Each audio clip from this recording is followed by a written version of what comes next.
Oke, Assalamualaikum warahmatullahi wabarakatuh. Kali ini kita akan membahas tentang hak kekayaan intelektual atau lebih disingkat dengan HKI.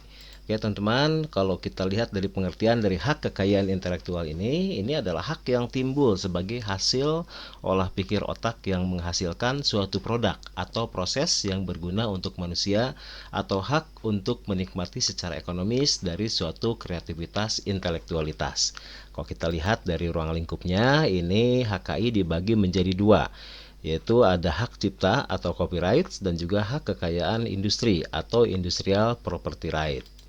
Hak kekayaan industri ini terdiri dari beberapa poin. Di sini ada yang namanya merek, kemudian indikasi geografis, desain industri, desain tata letak sirkuit terpadu, paten, dan rahasia dagang. Nah, seperti contohnya kalau kita melihat satu produk, contohnya handphone, kita mungkin bisa melihat dari handphone ini ada beberapa fitur yang tentunya ini akan berbeda antara handphone yang satu dengan handphone yang lain. Kenapa berbeda? Karena di sini ada merek, merek, kemudian ada desain industri, kemudian ada paten di dalamnya, desain tata letak, sirkuit terpadu, dan juga hak cipta dalam satu produk ini. Jadi itulah kenapa kalau kita bertanya kenapa sih botol Coca-Cola itu beda dengan botol eh, Aqua misalkan ya, kenapa tidak sama? Karena memang mereknya juga ini beda. Bahkan di sama air mineral juga itu botolnya beda. Walaupun mungkin airnya sama, tapi kemasan karena merek, kemudian desain industri dan patennya juga itu adalah beda. Oke teman-teman, bagaimana kita akan membedakan hak cipta, paten, desain industri, dan merek?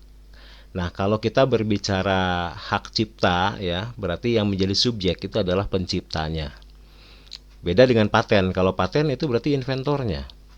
Jadi mungkin orang yang menciptakan itu belum tentu dia yang akan mendapatkan paten. Kenapa demikian? Contoh gini, teman saya dia menciptakan duluan, tapi dia tidak mendaftarkan patennya. Kemudian saya mempelajarinya, kemudian saya tahu bagaimana cara membuatnya, kemudian saya yang mendaftarkannya. Ada kemungkinan patennya itu saya yang akan memiliki. Kemudian ada yang namanya desain industri. Ini subjeknya adalah pendesain. Sedangkan kalau merek di sini yang menjadi subjek adalah pedagang, pengusaha atau pemilik merek. Kemudian kalau kita lihat dari sisi objek, kalau hak cipta yang menjadi objeknya itu bisa seni atau sastra. Kemudian kalau paten ini yang menjadi objek adalah invensi teknologi seperti proses, alat, dan sebagainya. Kalau desain industri yang menjadi objek adalah desain penampilan produknya. Sedangkan merek, simbol dagang, dan jasa. Nah, kemudian bagaimana cara kita mendapatkan perlindungan? Kalau kita berbicara hak cipta, cara untuk mendapatkan perlindungannya adalah dengan cara deklaratif atau bisa jadi tanpa pendaftaran. Misalkan kalau teman-teman menciptakan suatu karya seni, lagu misalkan ya bikin saja video klipnya, kemudian Anda declare, tulis di situ ya, ini adalah ciptaan Anda.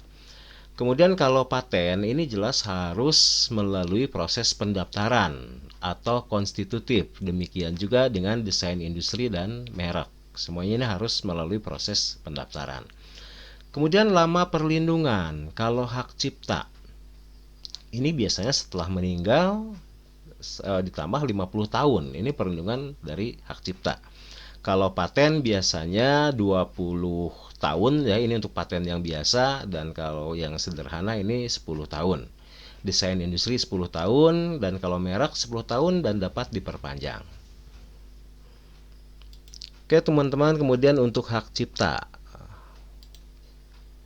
definisinya adalah hak eksklusif bagi pencipta atau penerima hak untuk mengumumkan atau memperbanyak ciptaannya atau memberikan izin untuk itu dengan tidak mengurangi pembatasan-pembatasan menurut peraturan perundang-undangan yang berlaku.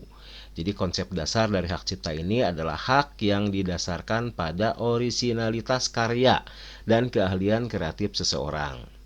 Kemudian hak-hak kepemilikan non-fisik yang terdiri atas hak ekonomi dan hak moral, misalnya hak menggandakan dan mengumumkan. Nah, ini untuk hak cipta. Kemudian untuk sistem perlindungannya untuk hak cipta di sini adalah tadi sudah saya sampaikan ya, deklaratif, otomatis, kemudian setelah suatu ciptaan diwujudkan dan pendaftaran bukan merupakan kewajiban. Sementara untuk desain industri, sistem perlindungannya ini adalah konstitutif, bahwa pendaftaran adalah keharusan dan hak diberikan atas dasar permohonan.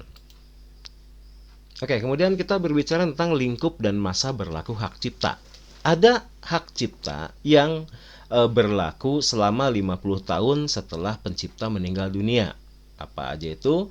Yang pertama ada buku, pamflet, dan karya tulis lainnya. Kemudian ada drama atau drama musikal, tari, koreografi, seni rupa seperti seni lukis, seni pahat, dan seni patung.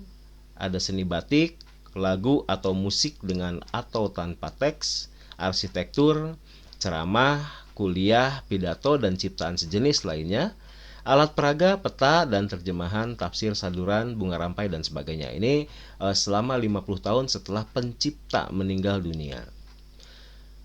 Kemudian selama 50 tahun sejak pertama kali diumumkan, ini berlaku untuk program komputer, sinematografi, fotografi, database, dan karya hasil pengalih wujudan, hak cipta atas ciptaan yang dipegang oleh badan hukum. Sedangkan selama 50 tahun sejak ciptaan diketahui umum, ini bisa berupa hak cipta yang dipegang dan dilaksanakan negara, yaitu ciptaan yang tidak diketahui penciptanya dan belum terbit. Ada lagi, kalau masa berlaku ini tanpa batas waktu, ini berlaku untuk folklore yang ciptaannya dipegang dan dilaksanakan oleh negara. Kemudian teman-teman kita berbicara tentang merek. Merek adalah tanda. Ini berupa gambar, nama, kata, huruf, angka, susunan warna, atau kombinasi unsur-unsur tersebut yang memiliki daya pembeda dan digunakan dalam kegiatan perdagangan barang atau jasa. Nah, yang dimaksud merek gambar dapat berupa gambar, lukisan, foto, logo, atau simbol. Ya, kalau teman-teman pernah melihat produk yang namanya Nyonya Menir ya, itu menggunakan gambar Nyonya Menir, itulah mereknya ya.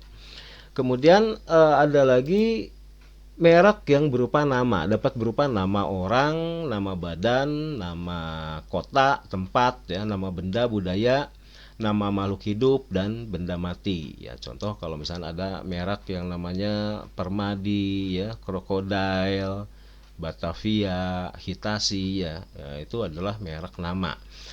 Nama tempat baik kota, provinsi, pulau boleh didaftarkan sebagai merek asalkan tidak terkait dengan indikasi geografis dan nama negara ya.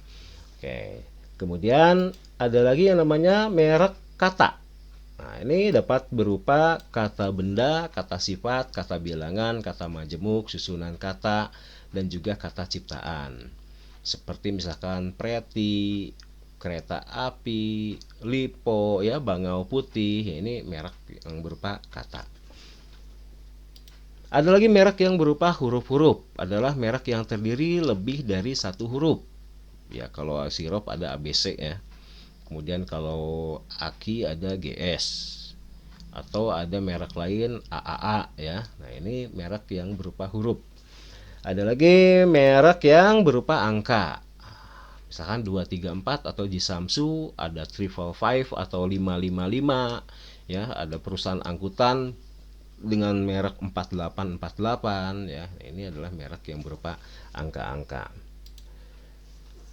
Merek yang berupa susunan warna. Nah, ini adalah merek yang terdiri lebih dari satu unsur warna. Seperti merek Kodak ya. Nah, itu hanya berupa warna saja yang ditampilkan. Dan semua orang tahu kalau itu adalah produk dengan merek Kodak, walaupun tanpa ditulis Kodak ya. Nah, kemudian ada lagi merek kombinasi, adalah merek yang terdiri dari gabungan atau kombinasi unsur-unsur tersebut di atas. Kenapa sih Oreo itu ya didominasi oleh warna biru, putih ya. Kemudian ada lagi, kenapa sih yang namanya produk Sprite itu didominasi oleh warna putih, biru, merah. Kenapa Bukalapak itu dengan warna merah ya, merahnya beda gitu ya. Ya banyak lah ya. Oke. Kemudian kalau kita berbicara tentang merek dagang, merek yang digunakan pada barang yang diperdagangkan oleh seseorang atau beberapa orang secara bersama-sama atau badan hukum untuk membedakan dengan barang-barang sejenis lainnya. Ada lagi yang namanya merek jasa. Ini adalah merek yang digunakan pada jasa yang diperdagangkan oleh seseorang atau bersama-sama atau badan hukum untuk membedakan dengan jasa-jasa sejenis lainnya. Dan ada lagi yang namanya merek kolektif. Merek yang digunakan pada barang atau jasa dengan karakteristik yang sama yang diperdagangkan oleh beberapa orang atau badan hukum secara bersama-sama untuk membedakan dengan barang atau jasa sejenis lainnya.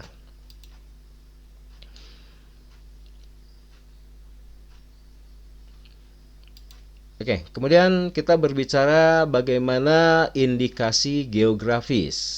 Nah, indikasi geografis dilindungi sebagai suatu tanda yang menunjukkan daerah asal suatu barang yang karena faktor lingkungan geografis termasuk faktor alam, faktor manusia atau kombinasi dari kedua faktor tersebut memberikan ciri dan kualitas tertentu pada barang yang dihasilkan. Nah, kalau misalnya kita berbicara contoh dari indikasi geografis, mungkin kita pernah mengenal ya ada yang namanya jeruk Garut, jeruk Medan, peyem Bandung ya, apel Malang, tahu Sumedang dan sebagainya. Oke, itu ya, teman-teman, pembicaraan kita kali ini tentang HKI atau hak kekayaan intelektual. Mudah-mudahan bermanfaat. Wassalamualaikum warahmatullahi wabarakatuh.